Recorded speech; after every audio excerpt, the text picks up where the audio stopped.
ಮಹಾಲಕ್ಷ್ಮಿ ಮದುವೆ ಸೋಮವಾರದಿಂದ ಶನಿವಾರ ಸಂಜೆ 6:30ಕ್ಕೆ ನಿಮ್ಮ ಸನ್ ಉದಯದಲ್ಲಿ.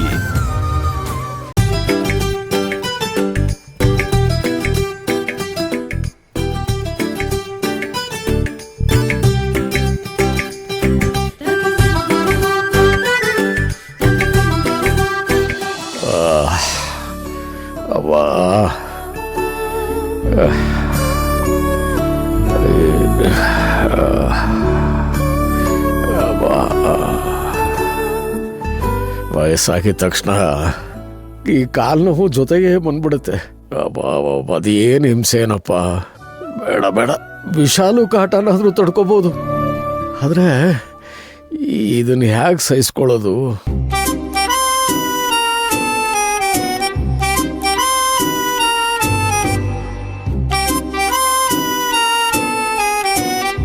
ನಾನಿವಾಗ ಆ ವಂಶಿ ಹತ್ರ ಹೋಗಿ ಏನಂತ ಹೇಳೋದು? ನೀವು ಅವಾಗಲೇ ನೋವು ಅಂತ ಹೇಳಿದ್ರಲ್ಲ, ತಗೊಳ್ಳಿ ಅಂತ ಕೊಡ್ಲಾ? ಚೇಚೆ ಬೇಡ. ನಿನ್ ಗಿಫ್ಟ್ ಕೇಳ್ದೆ ಅಲ್ವಾ, ತಗೋ ನಿನ್ ಗಿಫ್ಟು ಅಂತ ಕೊಡ್ಲಾ?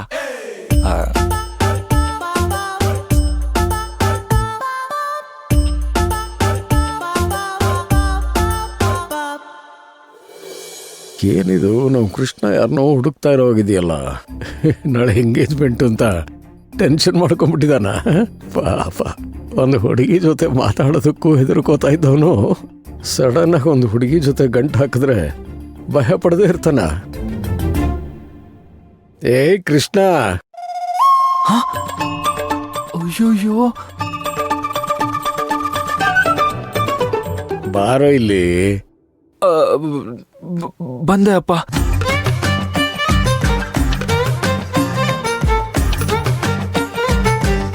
ಇದ್ಯಾಕೋ ನನ್ ನೋಡಿದ ತಕ್ಷಣ ದೆವ್ವ ನೋಡಿ ಹೆದರ್ಕೊಂಡಿದೀಯಾ?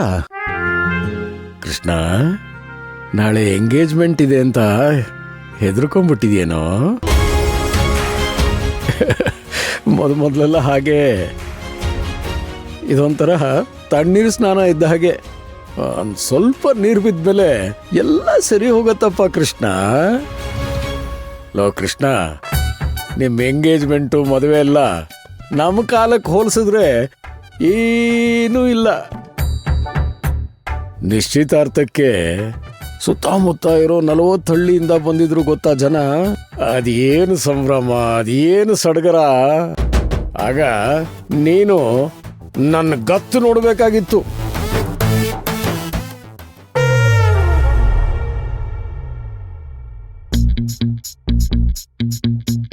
ಏನ್ ಕೃಷ್ಣ, ಅದು ಏನೋ ಬಚ್ಚಿಟ್ಕೊಂಡಿರೋ ಆಗಿದೆ. ಅದು ಅದು ಕೈಯಲ್ಲಿ ಏನಿದೆ ಅಂತ ತೋರ್ಸೋ ಅಂತಂದ್ರೆ ಅದು ಅಂತ ಇದೆಯಲ್ಲೋ,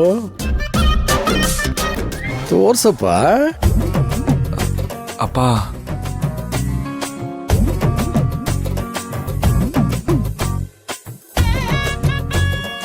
ಓ, ನೋವಿನೆಣ್ಣೆ, ಪೇಯ್ನ್ ಆಯಿಲು.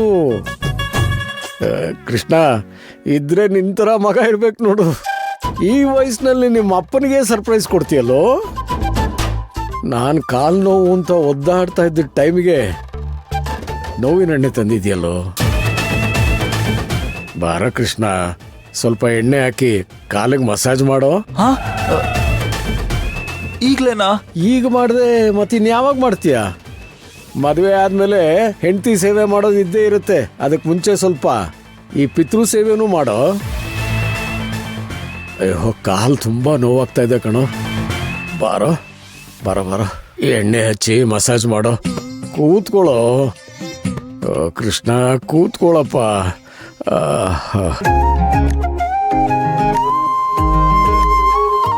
ಅವಾಗ್ಲೇ ಇವ್ನ್ ಬೈಕ್ ಸೌಂಡ್ ಆಯ್ತಲ್ಲ, ಮತ್ಯಾಕಿನ್ನು ರೂಮ್ ಹತ್ರ ಬಂದಿಲ್ಲ?